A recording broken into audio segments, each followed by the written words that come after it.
সে ID card দিয়ে পরিচয় দিত মেয়েদের সাথে যে আমি একজন সেনাবাহিনী। মেয়েরা বিশ্বাস করে না, ঠিক আছে। এই জন্য সে একটা কার্ড বানাইছে যে আপনি যদি সেনাবাহিনী হন তাহলে আপনার আইডি কার্ড কোথায় সেনাবাহিনীর। এই যে তারপর সে একটা আইডি কার্ড বের করে তারপর তাদেরকে দেখাইছে, তারপর পোশাক বানাইয়া মানে পোশাক দিয়া কম্পিউটারে সে ছবিটা বানাইয়া এগুলো আর কি নিয়ে আসে দেখাইছে।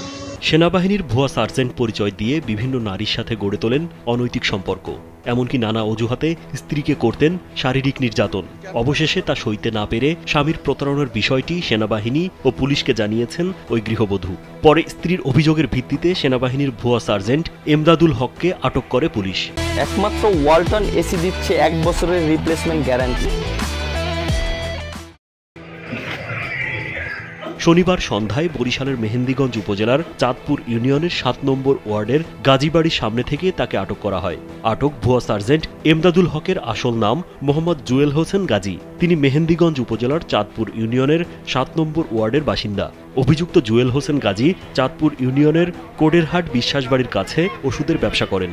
আপনি যদি সেনাবাহিনী হন তাহলে আপনারা। গৃহবধূ খাদিজা বেগম সাথী জানান 10 বছর আগে তাদের বিয়ে হয়। দাম্পত্য জীবনে তাদের 2টি সন্তান রয়েছে। তবুও সেনাবাহিনীর ভুয়া সার্জেন্ট পরিচয় দিয়ে বিভিন্ন নারীদের সাথে অনৈতিক সম্পর্ক গড়ে তোলেন। এতে বাধা দিলেই তাকে শারীরিকভাবে নির্যাতন করা হয়। উনি পরকীয়া করে এটা বলছি, ঠিক আছে। ওগুলো বলার পরে উনি আমাকে এসে মারধর করা শুরু করে দিয়েছে, দরজা লাগাইয়া পুরা। আমার মামা হেরা সবাই যায় বাসায় উঠে দিয়েছে। তারপর সে রাতের 12টার সময় এসে আমার সাথে অনেক টর্চারিং করতেছিল। ঘটনার দিন শনিবার সকালে স্বামী স্ত্রীর পারিবারিক কলহ মীমাংসার জন্য গৃহবধূ সাথীর মামি তাদের বাড়িতে যান। তখন তাকেও মারধর করে অভিযুক্ত জুয়েল হোসেন গাজী। নিজেই গেছি দেখতে যে আসলে সাথীর কি অবস্থা কেমন আছে দেখতে গেছি।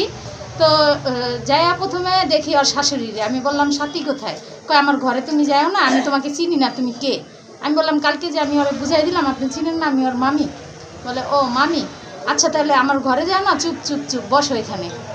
পরবর্তীতে আমাকে বাইরে বসায় রাখছে, আমি ওর জন্য অপেক্ষা করতেছি। ও আসছে, পরে একটা সাইডে দাঁড়ায় আমি কথা বলতেছি ওর সাথে যে কি রাত্রে তোমার মারছে? বলে হ্যাঁ মামি মারছে, এই যে চেহারা টেহারা সব ফুলা। তখন আমি বলছি যে মারছে, ঠিক আছে। এতটুকু খালি বলার পরে ওর হাজবেন্ড ঘর থেকে লুঙ্গি কাঁচা দেওয়া আইসেই একটা ছিল সামনে, ওই যে গাছ কাইটা কেটে রাখে গোলকুড়া, ওগুলা দিয়েই আমার বাইরান শুরু করছে এই আমার এই সাইডগুলোতে। সাথীর বড় ভাই শাহিন আলম জানান সেনাবাহিনীর ভুয়া সার্জেন্ট পরিচয় দিয়ে পরকীয়া করার বিষয় জানার পর জুয়েল হোসেন গাজীকে অনেকবার সতর্ক করার পরও সে শোনেনি। সেনাবাহিনী পরিচয় দিয়ে বন্ধুর সাথে বিভিন্নভাবে বিভিন্ন হয়রানি বিভিন্ন নির্যাতন করতো, মারধর করতো, ঠিক আছে। এক পর্যায়ে তাদের এলাকায় আমি সালিশি ডাকার চেষ্টা করছি।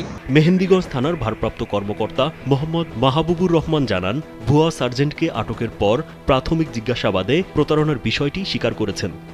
উনি আপনার সেনাবাহিনীর ভুয়া লোগো ব্যবহার করে, আইডি কার্ড ব্যবহার করে, তারপরে পোশাক পরিহিত অবস্থায় ছবি উঠে বিভিন্ন মানুষকে ভয়ভীতি দেখায় ব্ল্যাকমেল করে। তো গোপন সংবাদের ভিত্তিতে আমরা ডকুমেন্টগুলি সহ তাকে অ্যারেস্ট করা হয়েছে।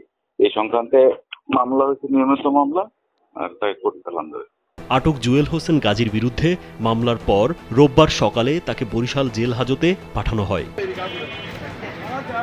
রাজীব বিশ্বাস, কালবেলা।